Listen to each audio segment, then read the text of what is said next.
Apple n'offre pas beaucoup de possibilités pour personnaliser nos iPads et nos iPhones, si ce n'est les fonds d'écran et les widgets. Je vous propose donc d'aller plus loin en modifiant l'apparence des icônes par exemple, et cela très simplement et surtout gratuitement. Je ne vais pas vous vendre un pack d'icônes comme le font beaucoup, mais vous donner une solution, voire même deux, pour arriver à vos fins et pour enfin rendre unique votre écran d'accueil. Pensez également à partager la vidéo avec vos amis, ça pourrait les intéresser, qui sait. La première étape à effectuer, c'est de se procurer les icônes dont on a besoin. Pour cela, comme je vous le disais, il y a deux façons de faire, et chacune je vous les montrerai sur l'iPad et sur l'iPhone. Donc la première manière pour trouver nos icônes que l'on souhaite, c'est tout simplement dans votre moteur de recherche. Il vous suffit de taper par exemple « icône iPhone bleu », vous vous rendez dans l'onglet « Images » et là vous allez trouver toute une liste d'icônes se ressemblant chacune d'entre elles, suivant le thème choisi. Pour sélectionner celle que vous voulez, vous cliquez dessus, l'image s'affiche et vous l'enregistrez dans vos photos. Vous reproduirez ainsi la manipulation pour vous créer votre propre liste d'icônes. Donc vous l'aurez compris, tous les icônes que vous aurez téléchargées se retrouveront dans l'application photo et vous pouvez éventuellement vous créer un dossier dans cette même application pour les retrouver plus facilement si vous le souhaitez. Une fois que vous avez créé votre liste d'icônes avec la première manière, vous devez vous rendre dans l'application raccourci, appuyer sur plus en haut à droite, ensuite renommer votre raccourci. Pour notre cas, c'est l'App Store, donc je vais nommer App Store tout simplement. Vous validez. Ensuite, vous devez ajouter une action. Celle-ci se nomme Ouvrir l'app.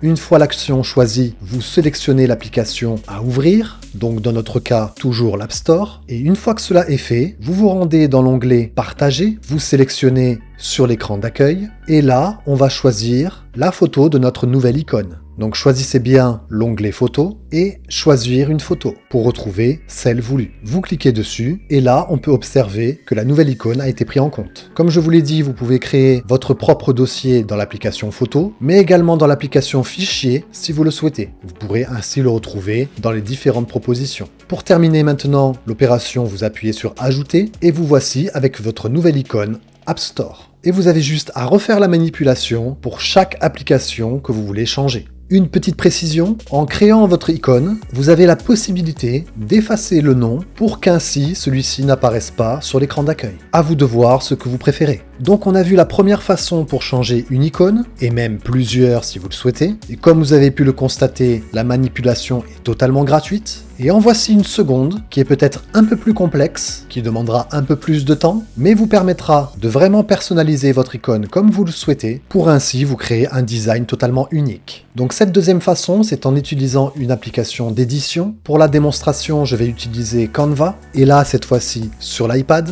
il vous suffit de créer un nouveau design sous une forme carrée, et là, libre à votre imagination. Vous pouvez par exemple choisir votre propre arrière-plan, créer ou choisir un logo correspondant à l'application que vous souhaitez travailler, pourquoi pas Canva pour l'exemple. Bref, c'est vous qui voyez, qui apportez les modifications que vous souhaitez. Une fois que vous pensez avoir terminé, vous téléchargez votre projet, choisissez la destination de son emplacement pour le retrouver. Dans mon cas, c'est dans l'application photo. Et là, pareil que tout à l'heure, on se rend dans l'application raccourci, on sélectionne plus en haut à droite pour créer un nouveau raccourci, on renomme celui-ci. Pour mon cas, c'est Canva, on valide, choisit une action, ouvrir l'app, et on sélectionne l'application correspondante Canva, on clique sur l'onglet Partage, puis sur l'écran d'accueil, et on choisit notre photo dans le fichier correspondant. On clique sur Ajouter, et nous voici avec notre nouvelle icône Canva, totalement personnalisée. Vous pouvez ainsi vous faire une bibliothèque entière d'icônes personnalisées et modifier tout votre écran d'accueil comme vous le souhaitez et selon vos goûts.